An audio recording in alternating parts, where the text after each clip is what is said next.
क्या बिना किसी से बहस किए ही आप परेशान हुए हैं, या किसी ने बिना बुरा भला कहे ही या बिना इंसल्ट किए ही आपको हर्ट कर दिया हो? So hello and welcome back. Last episode में हमने बात किया था वर्ड्स पे, ऐसे वर्ड्स जो हमारी इनर पीस को डिस्टर्ब करते हैं। आज बात करते हैं इस सीरीज़ के अगले टॉपिक पर, जहां हम और डीप जाएंगे और समझेंगे उन सिचुएशंस और लोगों के बारे में जो खामोश रहकर भी हमें इमोशनली डिस्टर्ब कर देते हैं। इमोशनल डिस्टर्बेंस असल में है क्या?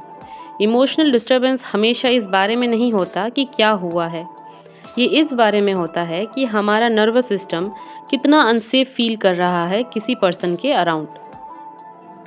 आप में से कितनों ने ही ये महसूस किया होगा कि आप किसी को मैसेज करते हैं और आपके मैसेज को इग्नोर कर दिया जाता है, या आपको कभी लेट रिप्लाई आता है। तो कहने को तो इसमें कुछ भी रूड नहीं है, लेकिन कुछ तो ऑफ फीलिंग आती है। ये ऑफ फीलिंग लेट रिप्लाई या डिले नहीं क्रिएट करती, बल्कि आपको डिस्टर्ब करती है अनसर्टेनिटी। ऐसे कंडीशंस में आप इग्नोर्ड या साइडलाइन फील करने लगते हैं, अपने माइंड में पड़े एक नेगेटिव इंप्रेशन के कारण। चलिए इसे एक और एग्जांपल के साथ समझते हैं। समझ लीजिए किसी ने आपको स्माइल दी, लेकिन वो स्माइल आपको अपनी सी नहीं लगी। उस स्माइल के साथ थोड़ा सा कोल्ड फीलिंग आ गया। ये कैसे हुआ? ये तब होता है जब आपका माइंड आपसे ये कहता है कि सब कुछ ठीक है, सब कुछ नॉर्मल है, उसने तो बस स्माइल दिया। लेकिन उस स्माइल के साथ जो बॉडी लैंग्वेज था, वो आपका बॉडी कहीं ना कहीं जज कर लेता है। आपका बॉडी कहने लगता है कि इस स्माइल के साथ कुछ तो डिफरेंट है, कुछ आपको गलत लगता है। इमोशनली मैच्योर लोग अपनी अवेयरनेस पर भरोसा रखते हैं, ओवर थिंकिंग पर नहीं।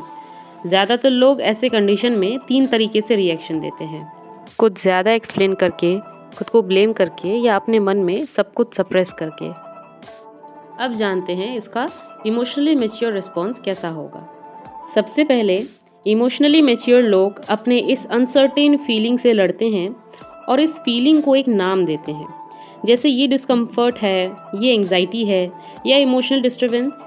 उसके बाद इमोशनली मैच्योर लोग सवाल करते हैं खुद से कि क्या हुआ असल में, और क्या मैं इससे समझ रहा हूँ। इतना करने के बाद एट लास्ट इमोशनली मैच्योर लोग तुरंत रिस्पॉन्ड करने की जगह अपने नर्वस सिस्टम को शांत होने देते हैं। हर डिस्टर्बेंस को रिस्पॉन्स की ज़रूरत नहीं होती, कुछ को डिस्टेंस की ज़रूरत होती है और कुछ को टाइम की। तो फिलहाल आपको क्या करना है? आपको सबसे पहले थोड़ा पॉज करना है और इमेजिन करना है एक ऐसे इंसान को जिसने कभी आपको इस तरह की अनसर्टेन फीलिंग दी है, इमोशनल डिस्टर्बेंस दिया है, और आप उसे जज नहीं करते हैं अपने इमेजिनेशन में। आप अपने आप को ऐसे सिचुएशन में इमेजिन करके सिर्फ ये नोटिस करिए कि आपकी बॉडी कैसा फील कर रही है।